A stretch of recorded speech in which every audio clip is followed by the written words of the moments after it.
मैं बेनजीर हाशमी और आप देख रहे हैं देश रोजाना।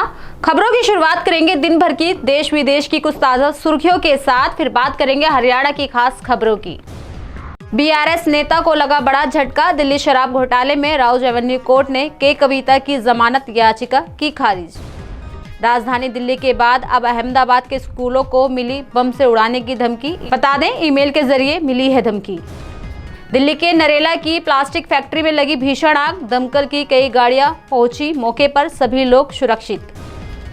देश के 180 वाइस चांसलर और शिक्षाविदों ने एक खुला पत्र लिखकर कुलपतियों की चयन प्रक्रिया पर कांग्रेस नेता राहुल गांधी की टिप्पणियों का विरोध किया।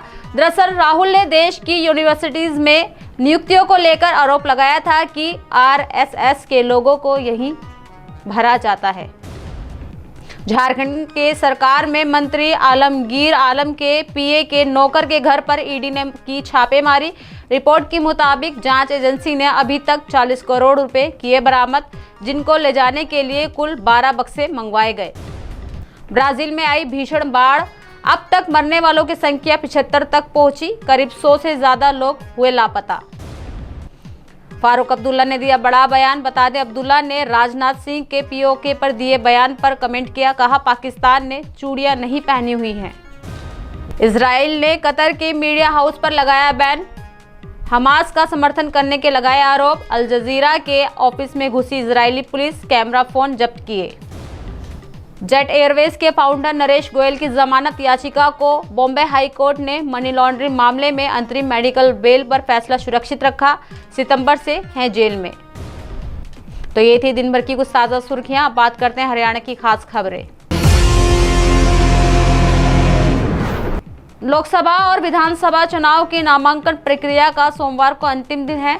दरअसल हरियाणा के मुख्यमंत्री और करनाल विधानसभा क्षेत्र से भाजपा उम्मीदवार नायब सिंह सैनी ने डीएम कार्यालय में करनाल उपचुनाव के लिए अपना नामांकन दाखिल किया। इसके अलावा फरीदाबाद से केंद्रीय राज्य मंत्री कृष्णपाल गुर्जर ने भी अपना नामांकन भरा। आपको बता दें कि पूर्व मुख्यमंत्री एवं करनाल लोकसभा से भाजपा प्रत्याशी मनोहर लाल नामांकन दाखिल करने गए। वहीं भाजपा के मजबूत दावेदार दोनों प्रत्याशियों ने शहर में विजय संकल्प यात्रा निकाली और जगह जगह उनके रोड शो का स्वागत किया गया। सीएम सैनी करनाल विधानसभा के उपचुनाव लड़ रहे हैं और पूर्व सीएम करनाल लोकसभा से भाजपा उम्मीदवार हैं। बताते चले कि शनिवार तक राज्य की 10 लोकसभा सीटों के लिए 211 उम्मीदवारों ने नामांकन भरे हैं। रविवार को अवकाश होने की वजह से नामांकन नहीं भर पाए, इसलिए सोमवार को सुबह जिला निर्वाचन कार्यालयों में नामांकन के लिए जोर रहा। हरियाणा में रणजीत चौटाला के साथ कुलदीप बिश्नोई नहीं चल पा रहे हैं, वहीं बीजेपी हाईकमान ने इसे गंभीरता से लिया हुआ है। दरअसल कुलदीप ने समर्थकों की बैठक बुलाई, जिस पर सभी की निगाहें टिकी हुई थी। आपको ये भी बता दें कि राजस्थान और हरियाणा में बिश्नोई समाज के काफ़ी संख्या में वोट हैं और रणजीत चौटाला को टिकट देने के बाद से कुलदीप बिश्नोई नाराज चल रहे हैं, जिनको मनाने के लिए खुद सीएम सैनी उनके आवास पर भी पहुंचे थे। पर राजस्थान और हरियाणा में लोकसभा चुनाव की टिकट से वंचित भाजपा नेता कुलदीप बिश्नोई ने सोमवार को अपने समर्थकों की बैठक ली। आपको ये भी बताते चले कि हिसार में भाजपा उम्मीदवार रणजीत चौटाला के कार्यक्रमों से स्वयं को अलग कर चल रहे पूर्व सांसद कुलदीप बिश्नोई की इस बैठक पर सभी की निगाहें टिकी हुई थी। कुलदीप बिश्नोई ने राजस्थान के विधानसभा चुनाव में भी भाजपा को सत्ता में लाने की अहम भूमिका निभाई थी। वहीं कुलदीप प्रदेश चुनाव सह प्रभारी की भूमिका में थे। राजस्थान और हरियाणा में बिश्नोई समाज की काफ़ी संख्या में वोटर्स हैं। कुलदीप बिश्नोई को लग रहा था कि भाजपा उन्हें राजस्थान या हरियाणा की हिसार सीट से टिकट जरूर देगी, लेकिन हाईकमान ने कुलदीप बिश्नोई, कैप्टन अभिमन्यु और रणवीर गंगवा की दावेदारी को दरकिनार कर रणजीत चौटाला को टिकट दिया है। हरियाणा के जिंद में पूर्व केंद्रीय मंत्री चौधरी वीरेंद्र सिंह ने आज अपने आवास पर गांव डुमरखा कला में मीटिंग ली। दरअसल जिस बैठक में कहा गया कि हिसार लोकसभा से कांग्रेस प्रत्याशी जयप्रकाश ने उनसे कोई संपर्क नहीं किया, वहीं सभी कार्यकर्ताओं ने एक होकर कहा कि यदि जयप्रकाश उनके बीच में आकर बातचीत करेंगे तो वे कांग्रेस के लिए प्रचार करेंगे। आपको बता दें कि जयप्रकाश ने संपर्क नहीं किया, इसीलिए वीरेंद्र सिंह ने उनके नामांकन भरवाने में भी शामिल नहीं हुए थे। बताते चले कि अभी कुछ दिन पहले ही वीरेंद्र सिंह के बेटे निवर्तमान सांसद विजेंद्र सिंह भाजपा को छोड़कर कांग्रेस में शामिल हुए थे। विजेंद्र सिंह हिसार लोकसभा से कांग्रेस की टिकट के प्रबल दावेदार थे, लेकिन कांग्रेस ने उनका टिकट काटकर जयप्रकाश को टिकट दे दिया। बैठक में वीरेंद्र सिंह के समर्थकों ने काफी नाराजगी जताई। इसके साथ वीरेंद्र सिंह ने कहा कि जयप्रकाश उनसे चुनाव प्रचार के लिए संपर्क करेंगे तो चुनाव प्रचार करेंगे, लेकिन अभी तक जयप्रकाश ने वीरेंद्र सिंह से कोई संपर्क नहीं किया था।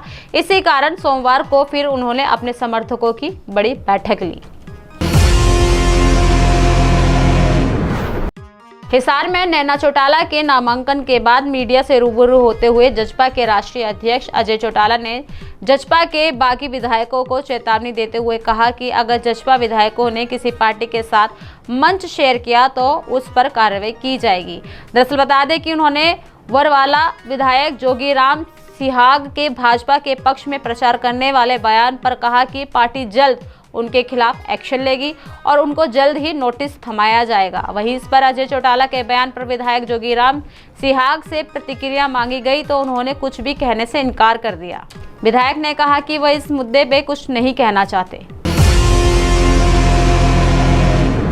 हरियाणा में गुटों में बटी भारतीय किसान यूनियन लोकसभा चुनाव में राजनीतिक दलों के समर्थन को लेकर भी अलग थलग है। दरअसल चडूनी गुट ने कुरुक्षेत्र से इनेलो प्रत्याशी अभय चौटाला को किसान हितैषी करार देते हुए खुलकर उनका समर्थन किया है। वही टिकैत गुट केवल भाजपा जजपा के विरोध का फैसला ले चुका है और उन्होंने किसी भी राजनीतिक दल का समर्थन नहीं किया है। बताते चले कि उन्होंने अपने समर्थकों और कार्यकर्ताओं के विवेक पर यह फैसला छोड़ दिया है। वहीं इससे पहले भी गुरनाम सिंह चडूनी खुलकर राजनीतिक हिस्सेदारी का समर्थन करते रहे हैं और पिछली बार विधानसभा चुनावों में उन्होंने संयुक्त संघर्ष पार्टी के बैनर तले अपने प्रत्याशी भी उतारे थे। इससे पहले चडूनी करनाल में बसपा के प्रत्याशी इंद्रजीत सिंह का भी समर्थन कर चुके हैं और खुद उनका नामांकन दाखिल कराने के लिए भी पहुंचे थे। उधर चडूनी के इस फैसले के खिलाफ टिकैत गुट के भाकिया प्रदेश अध्यक्ष रतन मान ने चडूनी पर हमला बोला है। मान ने कहा कि किसानों के कंधे पर सियासत नहीं करनी चाहिए। जवाब में चडूनी ने कहा कि हम किसान हितैषी नेताओं के साथ हैं और एसकेएम को भी खुलकर ऐसा करना चाहिए। तो ये थे दिन भर की कुछ ताज़ा सुर्खियों के साथ हरियाणा की खास खबरें। कल फिर होगी मुलाकात ऐसी ही खास खबरों के साथ। तब तक के लिए बने रहिए हमारे साथ और देखते रहिए देश रोजाना। नमस्कार। हमारे साथ जुड़े रहने के लिए देखते रहिए देश रोजाना का यूट्यूब चैनल सब्सक्राइब कीजिए। साथ ही देश रोजाना की खबरें सबसे पहले देखने के लिए प्रेस कीजिए बेल आइकन।